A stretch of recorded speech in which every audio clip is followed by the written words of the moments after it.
Well, hey everybody, it's Dan, your friendly fishmonger from dansfish.com, and today I'm going to show you an unboxing.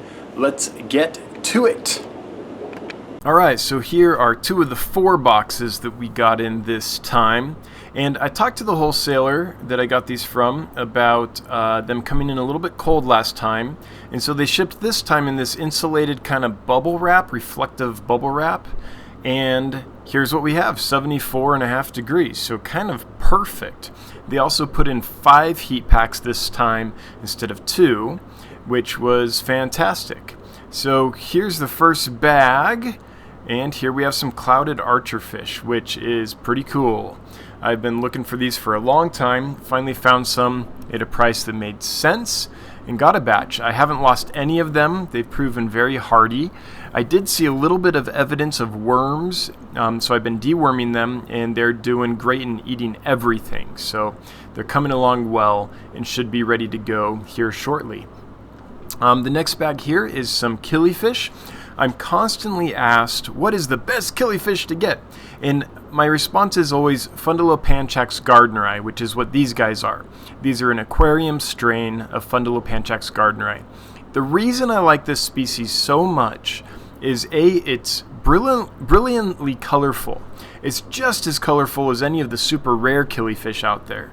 As you can see, the males have brilliant yellow and red on their fins and red dots all over a body, which is kind of an iridescent steel and greenish blue depending on how the light hits them. Super nice fish. And in addition to that, they're hardy and they're very easy for those who want to try breeding killifish. They're simple to breed, and you can water incubate the eggs in the non-annual style, or you can incubate the eggs in peat moss in the annual style.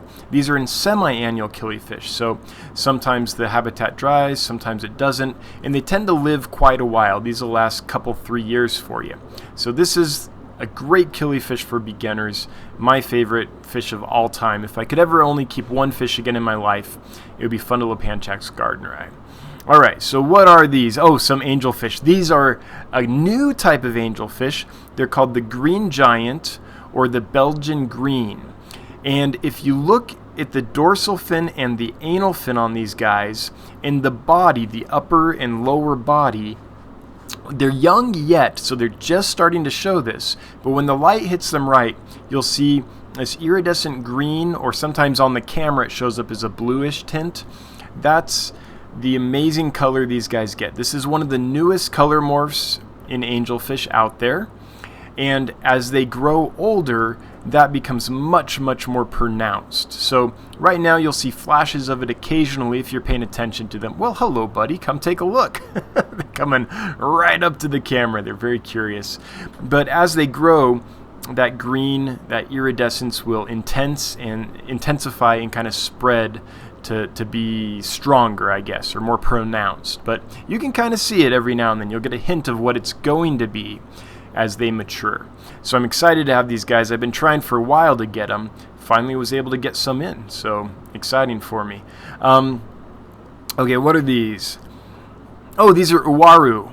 So a cichlid that I adore. Uaru are the only other freshwater fish that I know of besides discus that feed their babies from their own body. So discus and Uaru both excrete a kind of slime coat on their body, and their babies will eat that. That's what the babies feed on as they grow for the first few weeks. Now, these fish like a lot of vegetation in their diet. So be careful if you have a planted tank, because they might eat delicate plants. But so they're kind of like severums in that way, I suppose. But a wonderful fish. I really like them. I like their personality. A fish that really bonds with the owner. Full disclosure, I'm having some trouble with these guys. They aren't doing great yet. I'm trying to fix that. I'm medicating them. I'm working on it. But I won't ever sell them until they're completely recovered.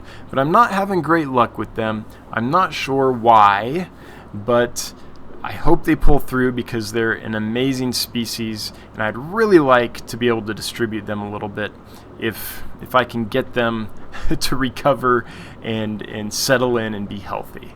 So I'm working on that right now. It's frustrating, but I'm working on it. What are these? Oh, Siamese algae eaters. So the true Siamese algae eater. These are, as far as fish go, I'm going to say, yeah, it's risky, but I'm going to say it probably the best algae eater out there. They don't bother other fish, so they're not aggressive like a Chinese algae eater is going to be. They don't grow out of eating algae like a Plecostomus can, and they eat many different kinds of algae. So they're not like an Autocinclus that's only going to want to eat diatom algae. These guys will eat all kinds of algae. The big display tank I have used to be covered in algae, all kinds of algae, from blackbeard algae to diatom algae and all string algae, all kinds of stuff. I put 3 of these in there, and within a couple weeks they'd cleared it up, and now they keep it clear. Now these grow to about 4 inches, but they never get aggressive. Their mouth stays pretty small, even for the large size fish of 4 inches, and they don't bother other fish that they can't super easily fit in their mouths.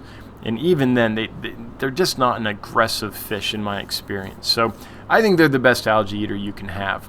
Hillstream loaches. I love these guys. These are a Gastromyzon species. That's the genus, Gastromyzon. I am not sure which species these are.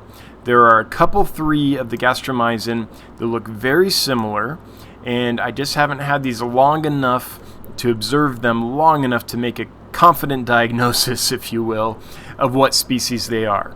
But they have a lot of spots across the body, and they're kind of really heavily spotted, have a neat pattern. I love how they have adapted to clinging to surfaces. So in the wild, these come from super rapidly flowing streams that most fish couldn't live in because they would get washed away. But these guys have are basically a giant living suction cup. So the whole bottom of the fish is designed to cling to rocks. So they live and kind of scoot across the rocks in these rapids, and nothing else can eat them because nothing else can live there. So I paused this video here because the Hillstream loach on the lower left-hand corner is giving us a nice flash of the blue iridescence of his tail, and I just wanted to catch that and kind of how spotted he is. I thought that was neat. Now, they haven't settled in quite yet, which is why I have the albino corridors in there with them to kind of show them that, hey, it's okay to live here. And also that way, as I feed them the food that the loaches don't eat because they're not used to it yet, like flakes and pellets and stuff, the catfish will eat. So I don't have problems of uneaten food just sitting around. Now, since this video was taken quite a while ago, they have adjusted to prepared food, so I've removed the catfish because I don't want the catfish to outcompete them. But while they're learning to eat prepared foods, then the catfish are really helpful, A, to show them that it's okay to eat that stuff, and B, to eat the food that the loaches aren't yet eating, so it doesn't foul up the tank, like I said. These guys, they don't need super rapid water in captivity, but they need clean water and well oxygenated water. So if you keep them, don't worry that you have to have like 1,000,000 power heads and have it flowing so fast that you couldn't even stand up in it. But do know that you're going to have to keep it clean, and you're going to have to keep nitrites and ammonia to a minimum, and it should be well oxygenated, and they don't like it really hot. That fast flowing water evaporates a lot and cools off.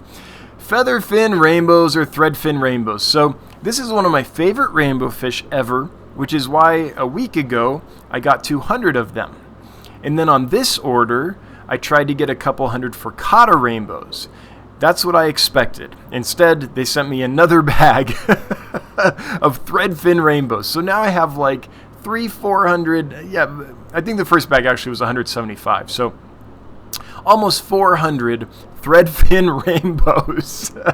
2 massive tanks just full of them, which is great. They're delightful, but I'm going to have to do a big old special on them or something because I have way too many. And, of course, they're pretty much all males, so which is great because the males have the color, but for breeding, not so good. These are Baddest, an awesome little fish. They're kind of a cross between a cichlid and a gourami, so they're classified more or less as an air breather, although I'm not sure I've ever seen them actually go up and gulp air. And they kind of act like a cichlid. If you look on the bottom right-hand side, you'll see a couple of them that are sparring. Now they've turned super dark when they spar. They're also called a chameleon fish because they change their color at will. And since they're dark on that dark bottom with those black pipes behind them, they aren't showing up really well, but they're there, they're sparring, and in person it's really cool to watch. They like a lot of caves and hiding spots, so that's why there's that big pile of PVC there for them to hang out in, which makes them feel more comfortable. All right, these are an Apistogramma. Now, we're not sure exactly what the species is. They are called Apistogramma species neon blue. They're called that because no one knows exactly what they are. We don't know if they're a true wild species. We don't know if they're a captive strain that was developed and what the origins of them are exactly, but they're a neat little Apistogramma. These are young still. They're going to get a lot more blue on them, but they have a neat pattern on them. They're typical of any Apistogramma you might have as far as behavior and attitude and care and all that stuff. But there's 100 of them in here, and they love it. There's plenty of plants and hiding places and little niches for all of them. So they hang out and they come out and they behave naturally, more or less. And it's a joy to watch, just their attitude, their sparring, their courting, how they like to kind of feed by sifting the sand. I don't know. They're just a personable little fish. Really, really neat fish to watch. So that's Apistogramma species neon blue.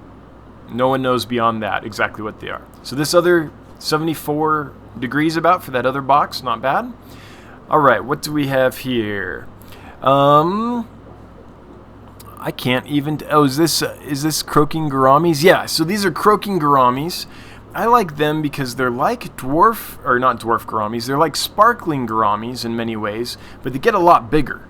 These guys, I think, top out at about 3 inches, or was it 3 centimeters? Oh man, now I'm gonna have to go look again. I think it's about 3 inches, and so they, are bigger, and so they have kind of the same style as a sparkling gourami, but you can actually see them, which is a bonus. The anal fin on the males gets really long and kind of elongated with a nice point to it, and when they flare that thing, when they're displaying and courting and basically showing off, it's quite a sight to behold. They're a neat little fish, super peaceful.